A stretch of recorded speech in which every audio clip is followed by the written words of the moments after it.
What's something that could be holding you back at work? Gossip. Why do people gossip?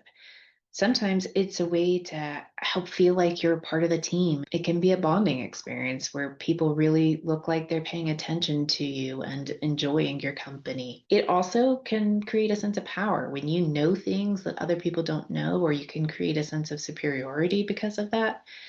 Gossip can feel entertaining. It's fun to be in the know and to have the most up to date stories to share. It's just that when those stories undermine others, when they start to damage reputations, they erode trust. And that is essentially the problem with gossip.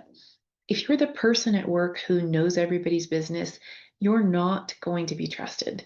People may like you. You may be very funny and entertaining and get the most invitations to lunch and happy hour, but it's also likely that you are mistrusted because people realize that if they tell you something, you're likely to be telling other people about it. Gossip tends to lead to drama, which really reduces our productivity and raises uncertainty and anxiety. So it doesn't create a great team environment. I had a very senior leader that I worked for who would regularly talk about people who weren't on the call. So you got a group of people, they make a little joke about them. It's sort of funny, but you feel vaguely uncomfortable. And almost compelled to laugh because this is a senior leader. But what it really makes you stop and think is, what does this person say when I'm not on the call? Yeah, it erodes trust and it ruins your credibility as a leader if you're the one who is talking negatively or sharing information that you shouldn't about other people. Start with self awareness. Notice how and when you tell stories. Are you lifting others up when you tell a story? Are you sharing information that's entertaining and fun, but draws the line at sharing too many details or pulling others down? If you perhaps get a perverse sense of pleasure in telling stories on or about other people, you're trending towards gossip. And if you're sharing information because it makes you feel a certain way, maybe it makes you feel more important or part of a clique or a tribe at work, or if you're telling stories because you really don't like somebody and this gives you a sense, a way to get back at them or get revenge, that's all gossip. What can you do instead? Instead of gossiping, become the person who monitors their own behavior.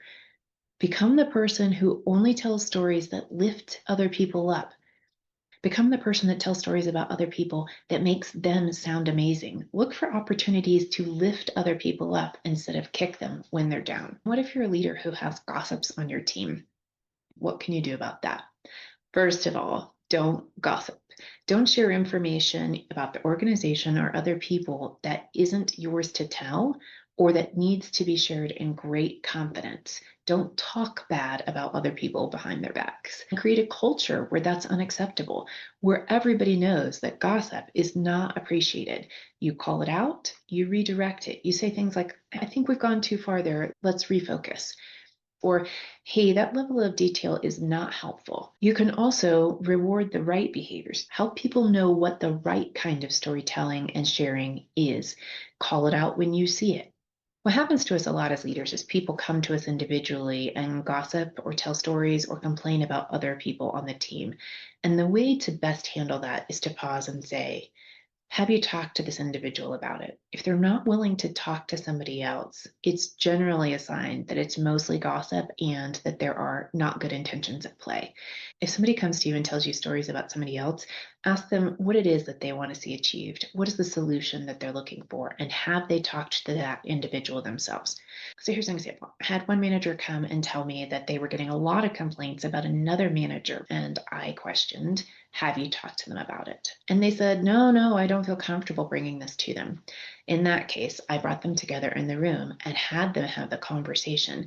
This needs to be about facts and not opinions, and talking about what the resolution or solutions may be. Sometimes people don't know how they're perceived, but they need a fair chance to be able to address it and come up with alternative workarounds. Being a leader and managing gossip means you need individual courage, you need to model the right behaviors, and you need to engage your team in committing to a gossip free environment.